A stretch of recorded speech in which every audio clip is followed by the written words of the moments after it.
দেখা হয়, আমার আপুদের কেমন অনুভূতি হয় আমি বলতে পারবো না, কিন্তু ছেলেদের ভাই বান্দর দেখার সাথে সাথে অদ্ভুত রকমের একটা অনুভূতি হয়। মানে দেখলেই মনে হয় যে কেমন আত্মীয় আত্মীয় লাগে, মানে খুব আপন আপন লাগে নাকি।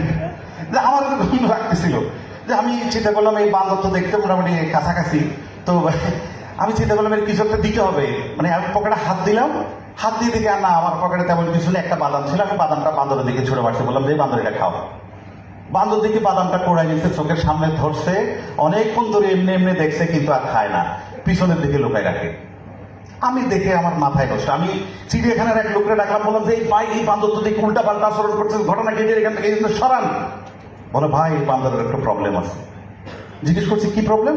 বলে ভাই কদিন আগে এক ভদ্রলোক তাল খাইছিল, তাল তাল খাইয়া তালের বিচি ছুড়ে মারছিল এর দিকে, এই বদমাইশ তালের বিচি না বলে পুরোটা গিলে ফেলছে, কিন্তু আর বাইর করতে পারে না।